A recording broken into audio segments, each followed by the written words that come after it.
13 часов на автобусе от Манилы, и можно оказаться в городе Легоспи, где я сейчас и нахожусь. Здесь находится самый высокий действующий вулкан на Филиппинах – Майон. И сейчас мы поедем к его подножию. Арендовал я вот такой вот скутер за 500 рублей в сутки. И арендатор сказал, что есть дорога, можно на байке проехать прямо к подножию вулкана. Поэтому сейчас мы поедем именно туда. Вулкан Майон является одной из визитных карточек Филиппин. Это действующий вулкан, и за последние 400 лет он извергался более 50 раз. И последний раз был в 2018 году.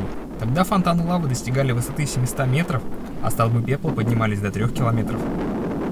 И, конечно, я хочу это увидеть и по возможности подняться на него. Дорога от Легоспи до подножия заняла около 40 минут, но пока я ехал, погода начала портиться. Майон Скайлайн достаточно популярное место у филиппинцев, и сюда приезжает очень много туристов. И, конечно, местные с удовольствием на этом зарабатывают. Но почему-то большинство из них продают здесь карликовые деревья бонсай и мандарины. Доехал я до подножия вулкана, тут очень холодно, собирается дождь. Вулкан Майон находится сзади меня, его практически не видно, зато здесь куча детей, с которыми мы подружились. Халяу!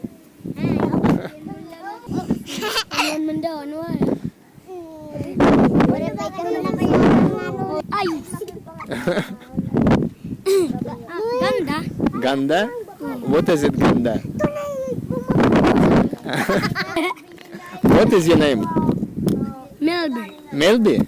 Your name? Melbourne. Melby? Melbourne. Michael.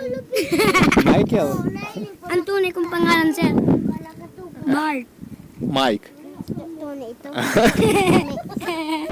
Дети здесь тоже подрабатывают, пытаются продать то, что дают им взрослые. Но не везде на Филиппинах дети такие же трудолюбивые. В большинстве районов процветает попрошайничество. А зачем работать, если деньги и так дают? А вот так они встречают автобусы с новыми туристами. Сейчас пошел дождь, всю смотровую площадку заволокло тучами, но в солнечную погоду, я думаю, отсюда открываются шикарные виды, как на Майон, так и на соседний вулкан. Не знаю, правда, как он называется еще. Зато сейчас компания составляет вот такие вот красивые дамы. Нет? Нет? А вот что меня действительно удивило, это игра классики, которая оказалась интернациональной. Мы все в нее играли в детстве, а здесь она популярна и сейчас.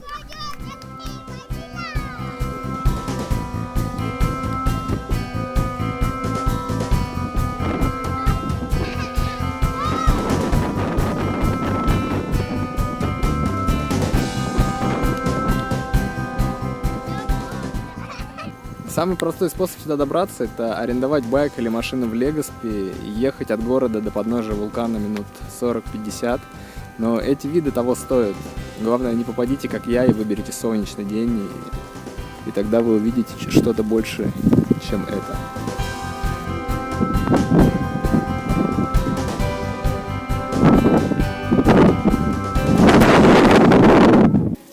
Рядом с Легоспи есть много интересных мест, которые стоит посмотреть. Здесь можно поплавать с китовыми акулами, точно так же, как на острове Себу.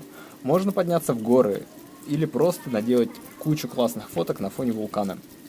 В 80 километрах от Легоспи есть вейк-парк, и если завтра будет вот точно такая же погода, то стоит ехать туда с ночевкой, а потом решим. Сегодня я уезжаю из Легоспи и еду в город Нага, который находится в 100 километрах от него.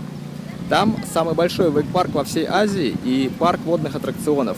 Но перед этим я не мог не показать всю вот эту красоту, которая находится сзади меня. Это руины филиппинской церкви, которая была разрушена в 1814 году от извержения вулкана Майон. Сейчас же церковь находится под защитой Национального музея Филиппин, и отсюда открывается один из лучших видов на вулкан. От этого извержения погибло более 1200 человек, а город был похоронен под тоннами вулканического пепла.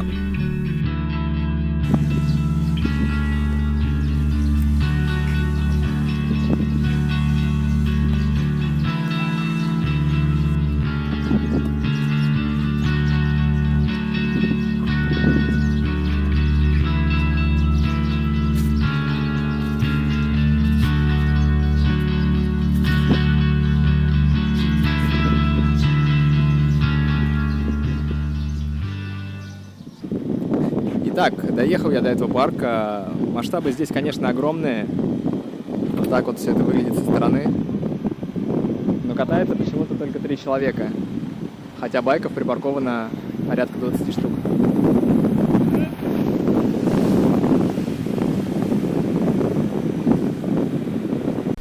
Как выяснилось, народ сюда приезжает в основном целенаправленно покатать на доске. На неделю, месяц, 2. Можно прямо в парке снять жилье и купить абонемент на безлимитную каталку. Я в этом деле не профессионал. Катал на вейкборде я только 2 раза, на Пхукете и на Сиаргау. И на следующий день у меня болело все. Поэтому безлимит я решил не брать, а жилье снять в самом городе Нага. Инфраструктура там лучше, да, и цены дешевле. Вейк-парк большой, имеет 2 пруда. Один с кольцевой лебедкой и один реверс для начинающих. И как ни странно, реверс почти всегда занят, а на кольце есть свободные места. И именно здесь я встретил первых русскоговорящих туристов за все время моего путешествия. Стоит это удовольствие здесь считанные копейки. 300 песо за 2 часа катания. Это равноценно 450 рублей за 2 часа. В Москве 45 минут стоит 2 или 3 тысячи рублей. Поэтому, друзья, приезжайте сюда.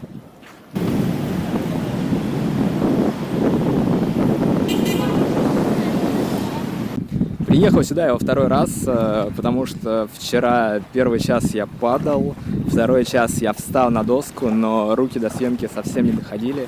Сегодня я приехал, решил показать, как все это выглядит со стороны, и, может быть, даже прокачусь с камерой и покажу это все от первого лица.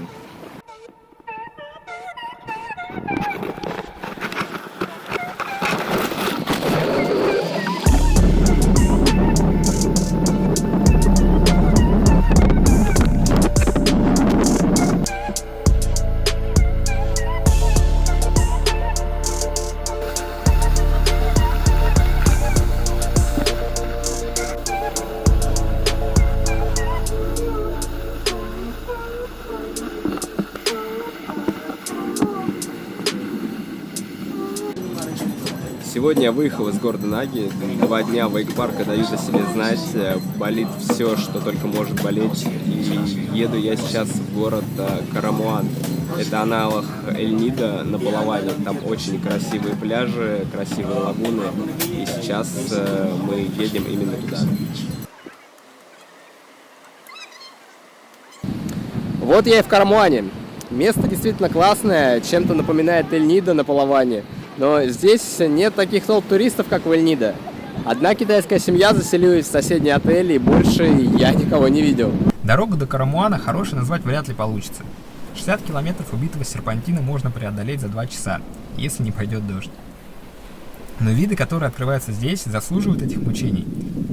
Это, пожалуй, самая нетронутая часть Филиппин, куда не добрался еще массовый туризм. И главная ценность этого места – это острова. Но из-за надвигающегося тайфуна моя экскурсия может отмениться. В отличие от других туристических мест, здесь нет палаток с экскурсиями, а только владельцы лодок, с которыми можно договориться. Живут люди тут очень бедно, зарабатывают в основном рыбалкой и вялым туризмом. Да и чтобы наловить рыбу, нужно выйти далеко в море, а лодки есть далеко не у всех. Сегодня весь день льет дождь, на Филиппины надвигается тайфун, и своего пика он достигнет к 12 часам ночи. Это нормально, в декабре сезон дождей, и такое явление достаточно часто. Но сейчас в Карамуане заняться абсолютно нечем, все туры закрыты. Из развлечений только вот это кафе, где из съедобной пищи только тыква с рыбой и рис. Как-то так. Сегодня погода наладилась, я выбрался на острова в Карамуане. Не так солнечно, как хотелось бы, но все-таки пейзажи здесь стоят того, чтобы приехать и увидеть их.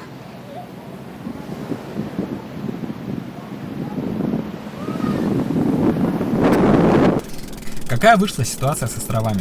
Вчера был тайфун, и сегодня я не рассчитывал, что погода наладится, и я забронировал отель в городе Легспи и собирался с утра уже выезжать. Из отеля я выехал в 7 утра и поехал в центр Карамуана. Но там я встретил лодочника, который с удовольствием сторговался за полцены и согласился вместо 1500 песо отвезти меня за 800. И сделать это за 1,5 часа вместо 4, так как ехать ночью по убитому серпантину не очень-то хотелось. А вообще, виды здесь шикарные.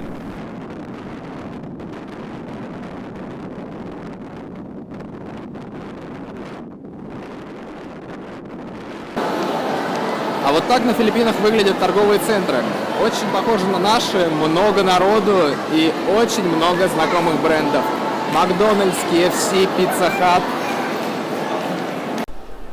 Торговые центры на Филиппинах есть в каждом крупном городе.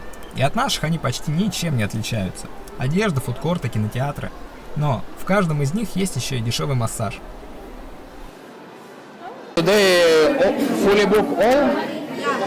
We got 7. January 7. I don't know to the other people. What January 7? January 7, available seat. Going Manila. 7? Я на автовокзале в Легаспи, и сегодня я уже еду в Манилу, хотя вчера здесь было билеты не купить, и ближайшие доступные даты были только через 7 дней. Хотя на сайте 12Go Asia все билеты есть, и цены, может быть, даже ниже, чем на автовокзале.